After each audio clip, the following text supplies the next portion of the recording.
भीषण गर्मी पर वोटर भारी, मोदी मैजिक बनाम सुक्खू की सरकार। प्रदेश में बम्पर वोटिंग, किसके लिए खतरे की घंटी। महिलाओं की लंबी कतारें, किस ओर कर रही इशारे। नमस्कार, आपका स्वागत है समाचार फर्स्ट में और मैं हूं पंकज पंडित। हिमाचल प्रदेश में आज मतदान हो गया। आप सब लोगों ने भी आज मतदान किया है और जितने भी प्रत्याशी है उनका भाग्य ईवीएम में बंद हो गया। हिमाचल प्रदेश में 6 विधानसभा में मतदाताओं ने 2-2 मत डाले हैं। एक तो उन्होंने लोकसभा के लिए और दूसरा उन्होंने वहां पे हो रहे उपचुनाव के लिए अपने मत का उपयोग किया है। सबसे बड़ी बात कि आज सुबह से ही हिमाचल प्रदेश में लगातार मतदाताओं की कतारें लगना शुरू हो गई थी। मौसम हालांकि गर्म था, लेकिन हल्का हल्का बादल था जिससे थोड़ी राहत रही और सारा दिन मतदाताओं की कतार लगातार लगी रही।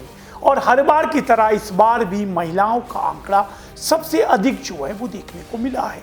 इस समय भी मतदान जारी है। अभी तक जो मतदान प्रतिशतता है उसका पूरा का पूरा आखिरी आंकड़ा जो है देर शाम तक हमारे पास आएगा, लेकिन एक एवरेज आंकड़ा जो आ रहा है प्रदेश में मतदान प्रतिशतता जो है वो 65% से ऊपर हो चुकी है। हिमाचल प्रदेश में ज़्यादा मतदान होना नई बात नहीं है।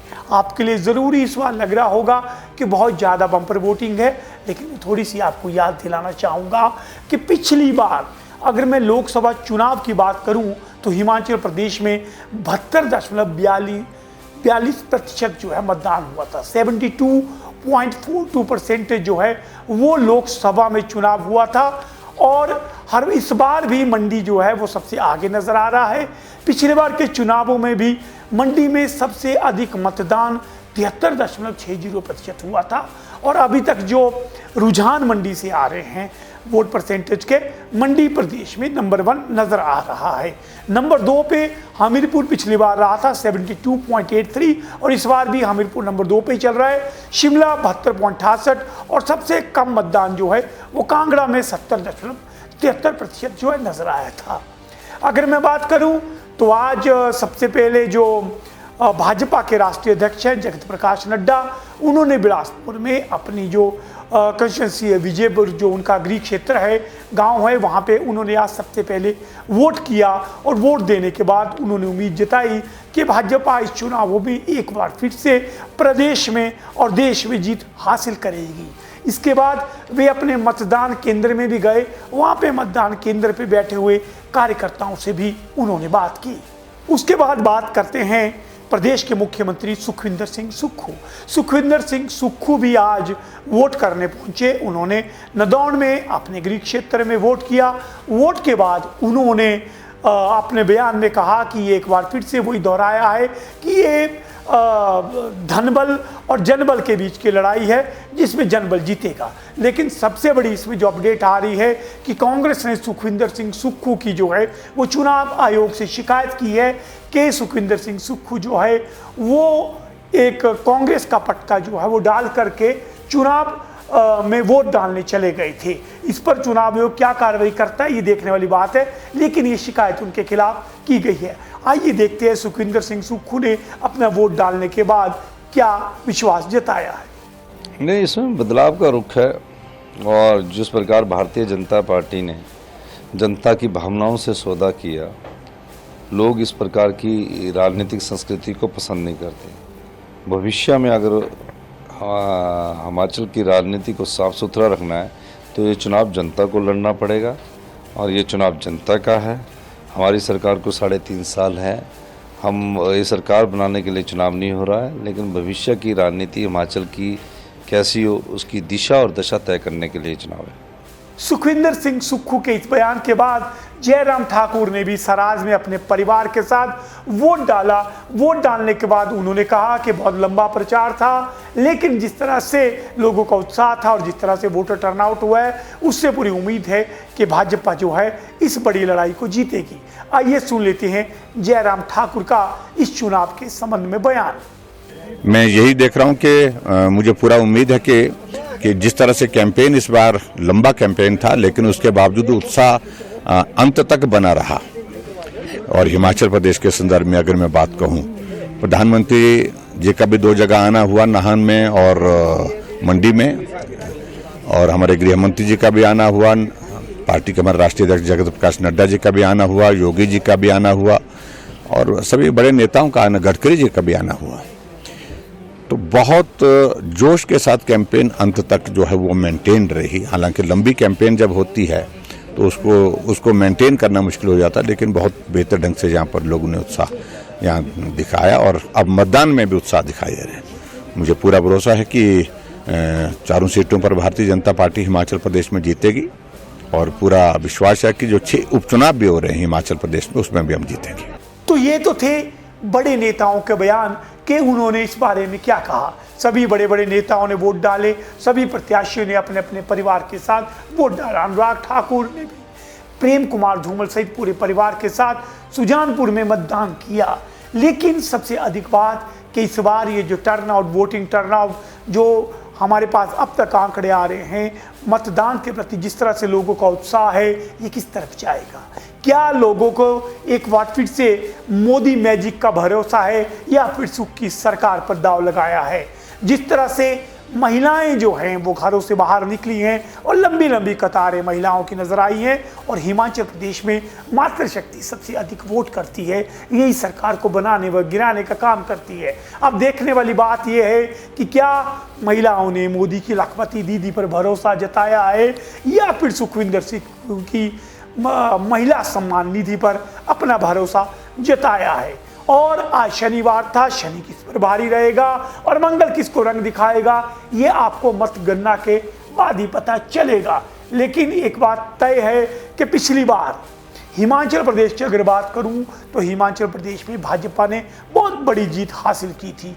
अगर मैं पिछले चुनावों की बात करूं तो पिछले चुनावों में 72.42% मतदान हुआ था और इस आंकड़े में सबसे अहम बात यह थी कि जिसमें भाजपा ने 69.11 वोट हासिल किए थे, कांग्रेस को मात्र 27.30% ही वोट मिले थे और भाजपा के पक्ष में 16% का स्विंग था। इसी स्विंग का असर था कि कांग्रेस ने बहुत बड़े मार्जिन से सभी 4 सीटों पर हार देखी थी और ये ऐतिहासिक हार थी। ये आंकड़ा अपने आप में एक रिकॉर्ड बना गया है। सबसे अधिक वोटों से अगर मैं जीत की बात करूं तो कांगड़ा से किशन कपूर ने 4,77,000 वोटों से जीत दर्ज की थी। दूसरी बड़ी जीत मंडी से रामस्वरूप शर्मा को मिली थी, उन्होंने 4,05,000 वोटों से जीत दर्ज की थी। तीसरे नंबर पर हमीरपुर से अनुराग ठाकुर ने 3,99,000 के करीब मतों से जीत हासिल की थी, जबकि शिमला में भी आंकड़ा 3,27,000 रहा था। लगभग क्लीन स्वीप किया था और बहुत बड़ी हार कांग्रेस को देखने को मिली थी। लेकिन इस बार हालात बदले हैं। परसेंटेज मुझे लगता है वही 72% तक इस बार भी पहुंचेगी। लेकिन क्या ये जो 16% का स्विंग है, ये क्या भाजपा को मिलेगा? क्या कांग्रेस जो है, जो वर्तमान में सत्ता में है, सुखविंदर सिंह सुक्खू की सरकार, क्या इस स्विंग को कम करने में कामयाब होगी? क्या कांग्रेस पिछली बार जो 4-0 से हारी थी उसके रिकॉर्ड को खराब करते हुए इस बार क्या अपना खाता प्रदेश में खोलेगी? बहुत ज़्यादा सवाल है। इन सवालों के जवाब हालांकि 4 तारीख को मिलेंगे। हालांकि अब एग्जिट पोल भी आना शुरू हो गए हैं, लेकिन एग्जिट पोल के बजाय हम एग्जिट पोल पर ही भरोसा रखेंगे। 4 तारीख की आपके सामने स्थिति तय होगी कि मोदी का मैजिक चला है या फिर लोगों ने सुख की सरकार पे भरोसा जताया है।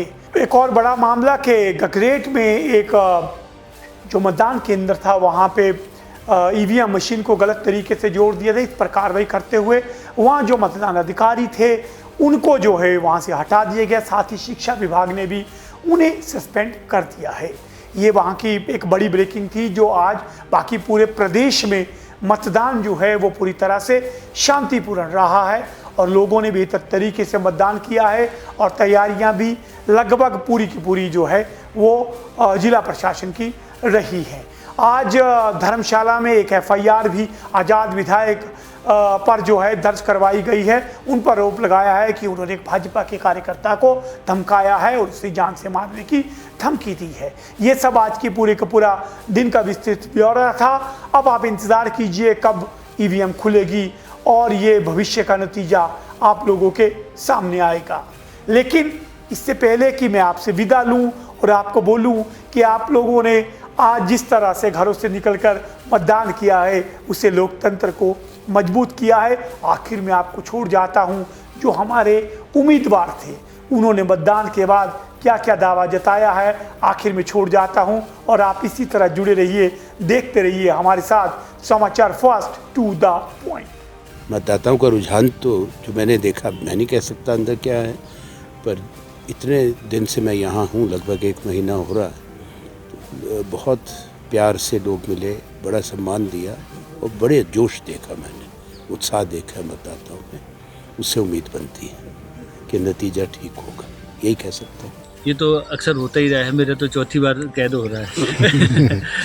ये निर्णय लोगों के हाथ में होता है, उनका आशीर्वाद के जो रूप में मैं समझता हूँ ये वोट जो होता है, ये देश की अखंडता के लिए मैं पहले भी कह चुका हूँ, एक बहुत अच्छा तरीका है जिससे इस देश को आगे ले जाने की नीति और एक उम्मीदवार से जो उम्मीद होती है उसके ऊपर निर्धारित होता है। और मैं समझता हूँ सभी अपना पक्ष रखते हैं। मैं शुभकामनाएं देता हूँ जो हमारे विपक्ष में भी हैं उन्हें भी देता हूँ, और जो हमारे साथी हैं उन्होंने जिन्होंने मेहनत की है उनका धन्यवाद करता हूँ। बहुत अच्छा रिस्पांस पूरे मंडी संसदीय क्षेत्र से मिल रहा है, चुनावों में भी मिला है, पूरे जो हमारी चुनावी प्रक्रिया थी, और आज भी हमें पूरा विश्वास है कि वो वोटों में तब्दील होगा, विकास की जीत होगी। विक्रमादित्य सिंह की नहीं मगर मंडी संसदीय क्षेत्र के 14 लाख लोगों की जीत होगी, और मिलकर हम विकास कार्यों को आगे लेकर जाएंगे।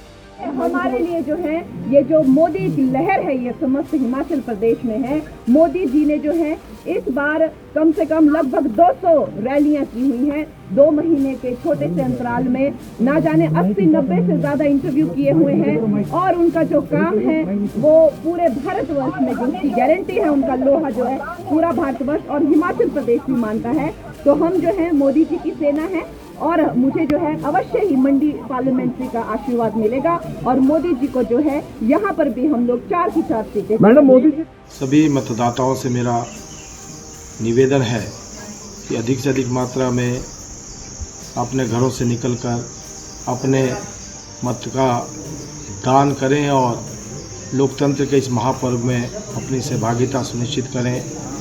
आपका एक एक वोट लोकतंत्र की मजबूती के लिए, देश की तरक्की के लिए बहुत ही महत्वपूर्ण साबित होने वाला है।